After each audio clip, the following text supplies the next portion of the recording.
Hello, good morning students. Today we will discuss chapter 2 and our topic is formation of a company या joint stock company. You know there are the 4 stages, ठीक है, for a formation of a company. The first stage will be promotion, second stage will be incorporation. Incorporation means registration.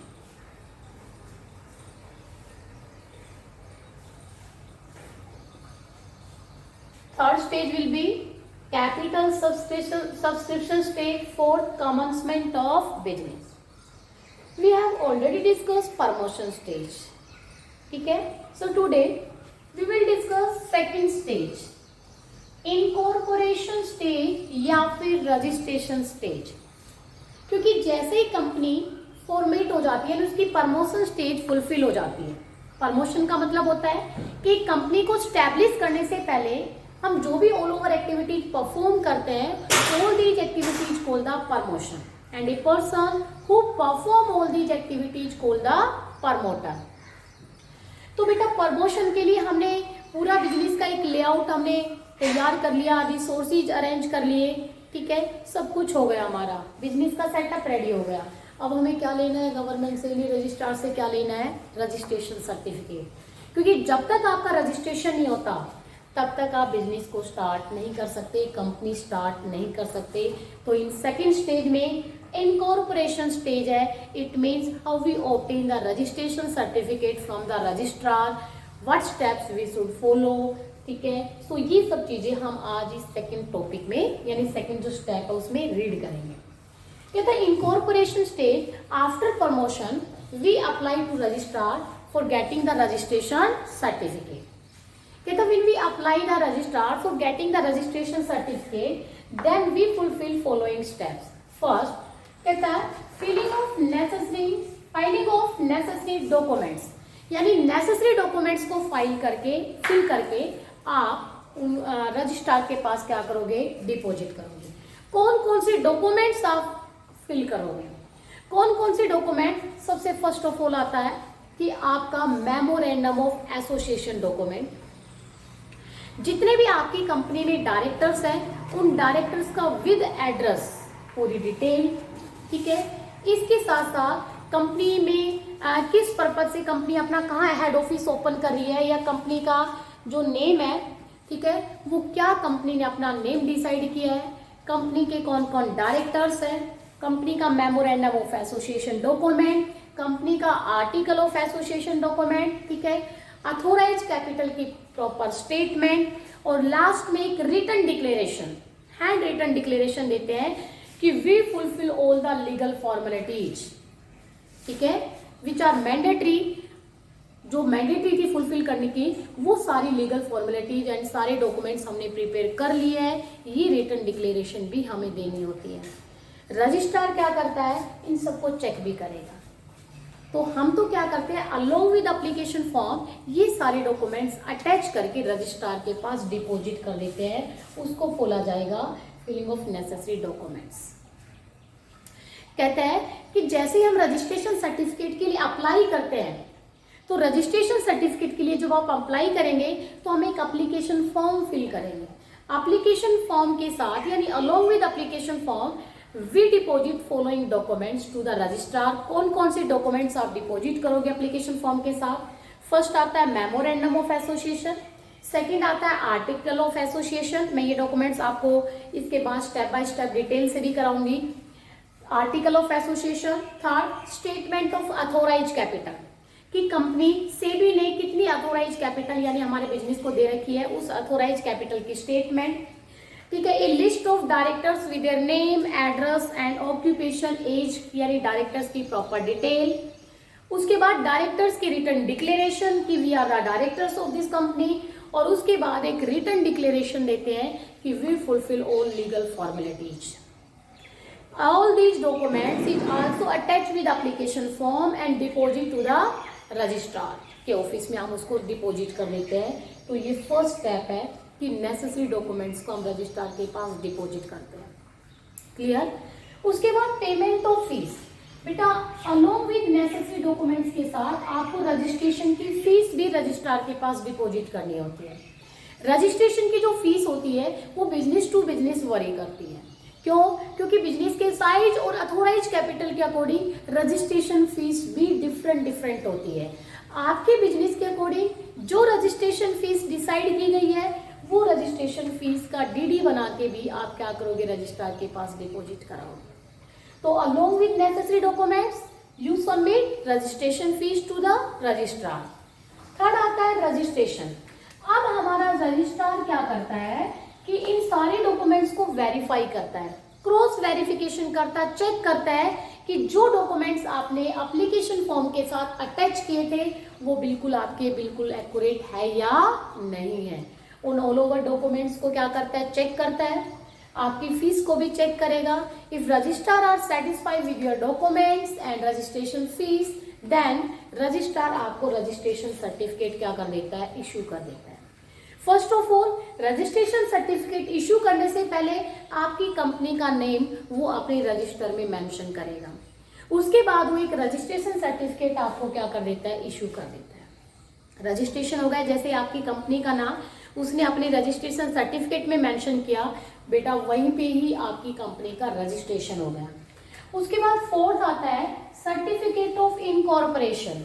Certificate of incorporation का मतलब होता है registration certificate sign करेगा, क्योंकि उसने तो अपने रजिस्टर में आपकी कंपनी का नेम मेंशन कर दिया, बट आपको तो नहीं पता ना कि आपकी कंपनी का रजिस्ट्रेशन हो गया नहीं हुआ।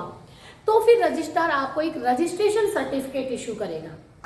उस रजिस्ट्रेशन सर्टिफिकेट में डेट लिखी हुई होती है, और जो डेट रजिस्ट्रेशन सर्टिफिकेट में लिखी हुई होती है बेटा उसी डेट से ही आपकी कंपनी रजिस्टर्ड मानी जाती है। When you receive the registration certificate, ठीक है, then you consider that our company is registered. For example, अगर रजिस्ट्रेशन सर्टिफिकेट पे डेट लिखी हुई है 22 जैन और आपको रजिस्ट्रेशन सर्टिफिकेट मिलती है कब, 24 जैन को, तो आप क्या मानोगे, 22 जनवरी को आपका रजिस्ट्रेशन, आपकी कंपनी का रजिस्ट्रेशन हो गया था या 24 जनवरी को? बोलो 22 को। चाहे आपको 24 जन को मिली है लेकिन आपकी कंपनी का रजिस्ट्रेशन 22 जन से हो। और जैसे ही आपकी कंपनी का रजिस्ट्रेशन हो गया, ठीक है बेटा, एक प्राइवेट कंपनी तो अपना बिजनेस स्टार्ट कर सकती है, क्योंकि मैंने पहले भी अपनी वीडियो में बताया था कि एक private company fulfil only 2 steps starting के, but a public company fulfil 4 steps. ये जो चारों स्टेप है ये एक पब्लिक कंपनी के लिए मैंडेटरी है फुलफिल करना, लेकिन एक प्राइवेट कंपनी के लिए तो जैसे ही रजिस्ट्रेशन हो गया वैसे ही वो प्राइवेट कंपनी अपने बिजनेस को क्या कर देती है, स्टार्ट कर सकती है। फिर कई बार क्वेश्चन आता है रजिस्ट्रेशन कराने से क्या इफेक्ट पड़ जाता है? बेटा रजिस्ट्रेशन जैसे ही कंपनी का हो जाता है वैसे ही कंपनी की अपनी एक लीगल आइडेंटिटी मार्केट में क्रिएट हो जाती है। वो अपने नाम से डील कर सकती है, कॉन्ट्रैक्ट कर सकती है, उसका अपना एक सेपरेट एग्जिस्टेंस क्रिएट हो जाता है जैसे ही कंपनी रजिस्टर्ड हो जाती है। If the company is not registered, the company have no separate legal identity.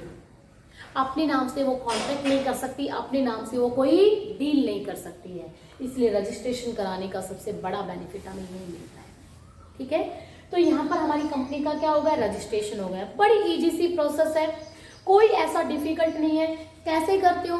क्योंकि जैसे ही रजिस्ट्रार के पास रजिस्ट्रेशन के लिए अप्लाई करोगे तो बेटा एक एप्लीकेशन फॉर्म फिल करना होगा। एप्लीकेशन फॉर्म फिल करके उसके साथ कुछ डॉक्यूमेंट्स आपको अटैच करने होते हैं, जैसे memorandum of association, article of association, authorise capital की स्टेटमेंट जो सेबी हमें अथोराइज करती है। बताऊंगी टाइप ऑफ कैपिटल कितनी होती है, उसमें अथोराइज आता है maximum capital of the company. Authorise capital की स्टेटमेंट की भाई सेबी ने हमें टोटल इतनी कैपिटल अथोराइज कर रखी है, शेयर्स मतलब कि भाई आप अपनी लाइफ में मैक्सिमम इतने ही शेयर्स इशू कर सकते हो। ठीक है, उसके बाद आपके डायरेक्टर्स का पूरी डिटेल, डायरेक्टर्स की रिटर्न डिक्लेरेशन, और लास्ट में एक हैंड रिटन डिक्लेरेशन देते हैं कि we fulfil all legal formality. ये एप्लीकेशन के फॉर्म के साथ ये सारे डॉक्यूमेंट्स अटैच करेंगे और फिर रजिस्ट्रेशन की जितनी फीस होती है, ठीक है, अकॉर्डिंग टू योर बिजनेस के साइज और अथोराइज कैपिटल के अकॉर्डिंग जो फीस आपकी डिसाइड की हुई होती है वो फी भी आप क्या करोगे, डिपॉजिट करोगे। फी आपने डिपॉजिट कर दी, रजिस्ट्रेशन फी। उसके बाद रजिस्ट्रेशन, भाई रजिस्ट्रार आपकी इंफॉर्मेशन, आपकी फ़ी को वेरीफाई करेगा। अगर वो सेटिस्फाई हो जाता है तो अपनी कंपनी, आपकी कंपनी का नाम अपने रजिस्टर में मेंशन करेगा। रजिस्टर में जैसे ही मेंशन हो गया वैसे आपकी कंपनी का रजिस्ट्रेशन हो गया। फोर्थ, वो आपको रजिस्ट्रेशन सर्टिफिकेट इशू कर देता है। रजिस्ट्रेशन सर्टिफिकेट जैसे ही आपको मिली वैसे आप क्या मानोगे कि आपकी कंपनी रजिस्टर्ड हो चुकी है। जैसे ही कंपनी को रजिस्ट्रेशन सर्टिफिकेट मिल गई वैसे ही कंपनी का अपना एक सेपरेट लीगल एग्जिस्टेंस क्रिएट हो जाता है। कंपनी अपने नाम से सारी डील करेगी, कांटेक्ट करेगी, सब कुछ कर सकती है। तो ये था आपका इनकॉर्पोरेशन की steps. Okay, alright. The next step आपका आता है कैपिटल सब्सक्रिप्शन स्टेज, थर्ड। यहाँ देखो, कैपिटल सब्सक्रिप्शन स्टेज जो आपकी third stage. Capital subscription stage बेटा पहले तो कौन सी, ये तो रजिस्ट्रेशन कराने की स्टेज है भाई। पहली वाली स्टेज में तो आपने कंपनी का एक स्ट्रक्चर तैयार करा, रिसोर्सेज अरेंज करे, बिल्डिंग बनाई, मशीनें खरीदी, सब कुछ करा फर्स्ट में, प्रमोशन में। सेकंड में आपने रजिस्ट्रेशन कराया कंपनी का। थर्ड में बेटा, third stage only public company follow करती है, एक प्राइवेट कंपनी उसको फॉलो नहीं करती है। कैपिटल सब्सक्रिप्शन स्टेज में एक पब्लिक कंपनी फंड रेज करती है। किससे? पब्लिक से। क्योंकि when we want to set up the company या when we want to run the company then we need lot of finance. Lot of finance कहाँ से आएगा? आपके पास तो लिमिटेड ही है। तो एक पब्लिक कंपनी पब्लिक से फंड रेज करती है इस प्रोसेस में। ठीक है, फंड रेज कैसे करती है वो देख रही हूँ। कहता है जब कैपिटल सब्सक्रिप्शन स्टेज, एक पब्लिक कंपनी पब्लिक से कैसे फंड रेज करेगी और फंड रेज करने की उसके क्या क्या स्टेप्स होंगे, वो क्या क्या स्टेप्स फॉलो करेगी, वो सारे स्टेप्स यहाँ से। तो जिसमें फर्स्ट आता है आपका सेबी अप्रूवल। सेबी अप्रूवल में क्या होता है कि जैसे ही आप अगर किसी भी कोई भी पब्लिक कंपनी है and that public company is also want to issue the share to general public, first of all that public company is also take the permission from SEBI. SEBI से अप्रूवल लेगी। सेबी की full form क्या होती है? Securities exchange board of India.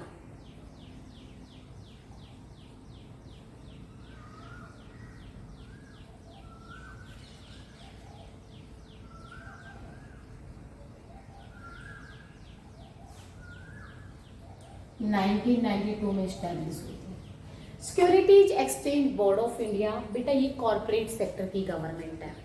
ठीक है, जब भी आप शेयर इशू करना चाहते हो सबसे पहले आप सेबी से परमिशन लोगे। सेबी आपसे कुछ इंफॉर्मेशन कलेक्ट करती है। ठीक है, कि भाई कितने शेयर इशू करना चाहते हो, किस रेट पर करना चाह रहे हो, पूरी इन्फॉर्मेशन जो सेबी आपसे मांगती है वो सेबी को आपको इन्फॉर्मेशन देनी होगी। अगर आपने सेबी से कोई भी इंफॉर्मेशन हाइड की, अगर आपने सेबी से कोई भी इंफॉर्मेशन हाइड की तो सेबी आपका रजिस्ट्रेशन भी कैंसिल करवा सकती है। ठीक है, कहता है कि registration can be cancelled according to the guidelines for disclosure and investor protection 2000 के अकॉर्डिंग सेबी आपका रजिस्ट्रेशन कैंसिल करवा सकती है। क्योंकि सेबी जो जो इन्फॉर्मेशन आपसे मांगती है आपकी लायबिलिटी है कि वो इन्फॉर्मेशन एक्यूरेटली सेबी को प्रॉपर अवेलेबल कराए। If the SEBI is satisfied with your information then SEBI आपको परमिट कर देती है कि you issue the share to general public. But if you hide any information from the SEBI then SEBI क्या करती है? आपके रजिस्ट्रेशन को कैंसिल भी कर सकती है। तो बेटा शेयर इशू करने का जो फर्स्ट स्टेप है कि आपको सेबी से अप्रूवल लेनी होगी, परमिशन लेनी होगी। सेबी से परमिशन मिल गई, उसके बाद आता है प्रोस्पेक्टस और statement in lieu of prospectus. ठीक है, सबसे पहले तो बच्चों को प्रोस्पेक्टस पता होना चाहिए, उसके बाद एक ये पता होना चाहिए statement in lieu of prospectus क्या होता है। Prospectus is a document, in this document we mention the detail of our company. ठीक है, जैसे आप किसी स्कूल या कॉलेज में एडमिशन लेते हो तो फर्स्ट ऑफ ऑल आप प्रोस्पेक्टस परचेज करते हो। उस प्रोस्पेक्टस में क्या लिखा हुआ होता है?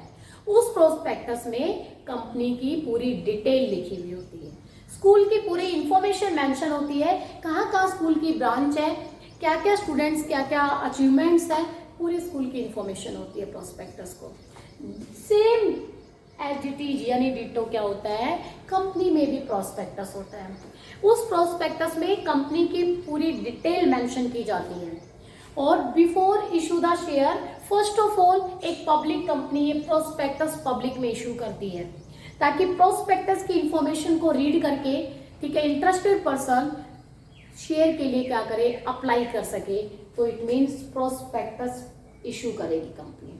और जो कंपनी प्रोस्पेक्टस नहीं बनाती तो उसकी जगह पे एक दूसरा डॉक्यूमेंट बनाया जाता है जिसका नाम statement in leave of prospectus होता है। ध्यान से दोबारा मैं रिपीट कर रही हूं, if any company not prepare the prospectus that in place of prospectus एक another document is also prepared and another document is called the statement in lieu of prospectus।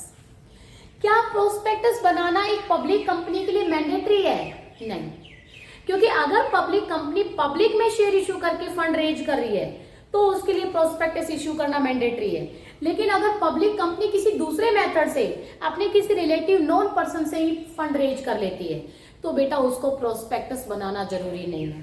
वो प्रोस्पेक्टस के प्लेस पर एक दूसरा document prepare करेगी जिसका नाम statement in leave of prospectus है।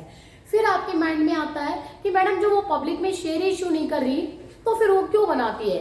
क्योंकि एक नेसेसरी एक और मैंडेटरी कंडीशन होती है कि हमें रजिस्ट्रार के पास भी प्रोस्पेक्टस की फोटोकॉपी डिपॉजिट करानी होती है।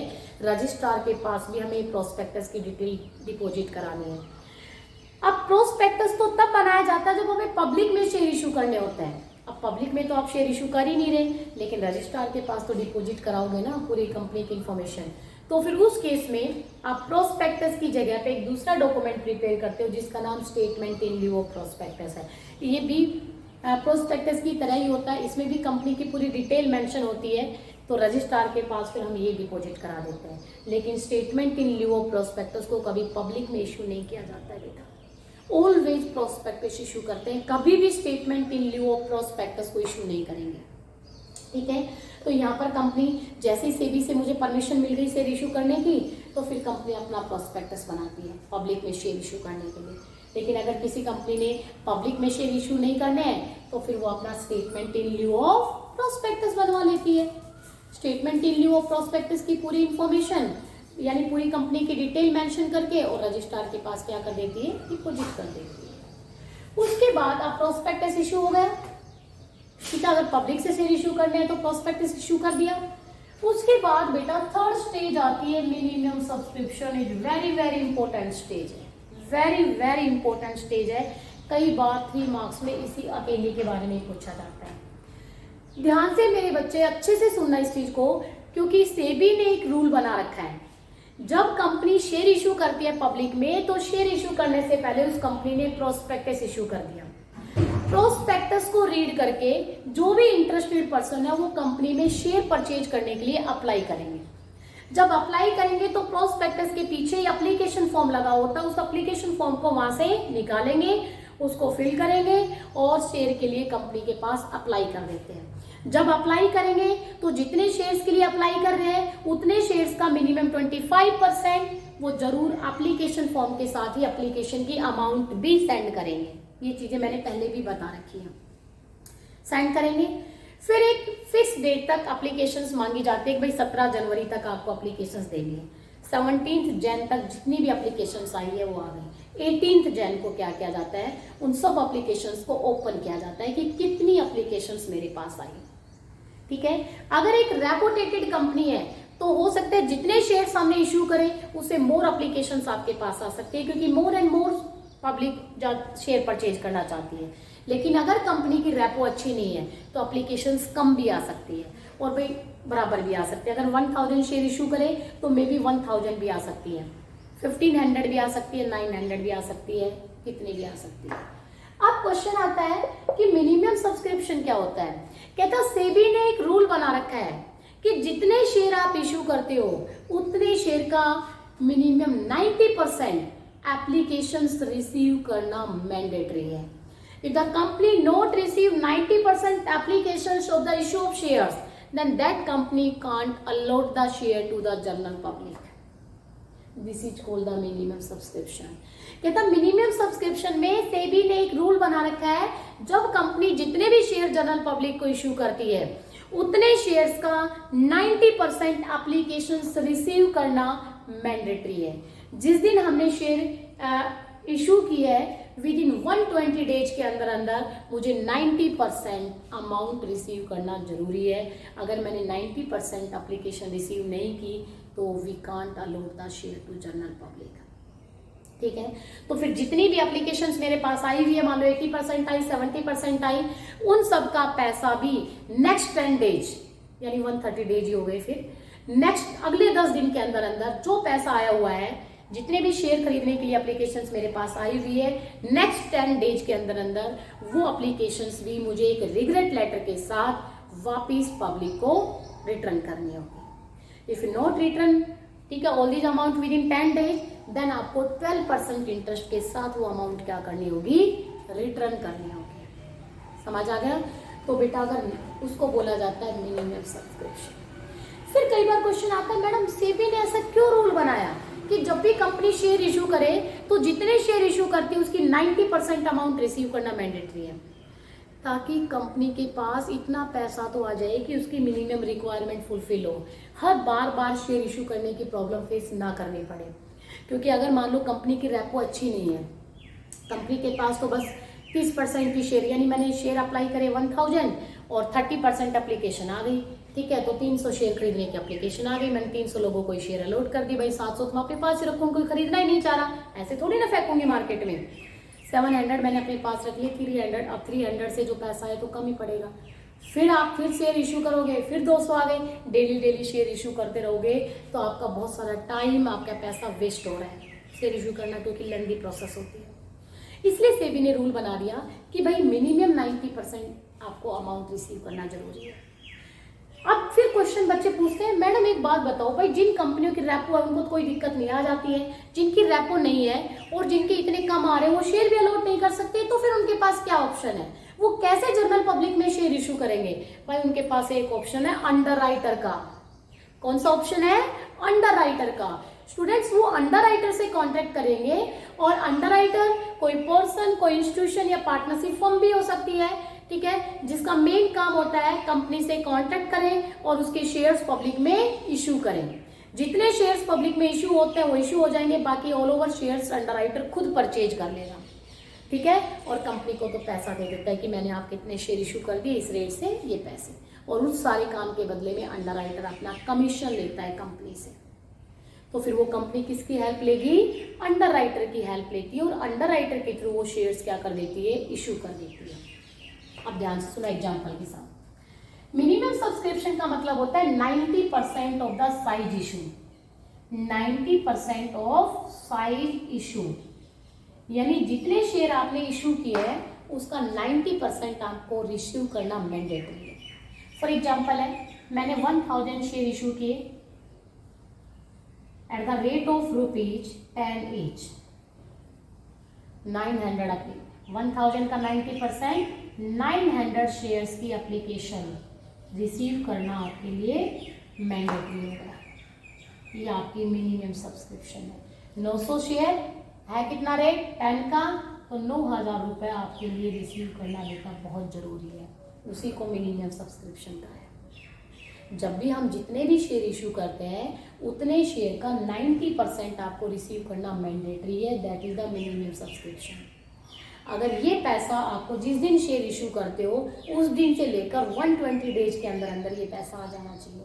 अगर आपने ये मिनिमम सब्सक्रिप्शन की अमाउंट रिसीव नहीं की तो company can't allot share to general public. जो पैसा, मान लो फॉर एग्जांपल किसी के पास 800 शेयर आ गए, यानी 8000 रुपये आ गए, तो कंपनी को ये 8000 रुपये भी अगले 10 दिन के अंदर अंदर पब्लिक को रिटर्न करने होंगे, ओके।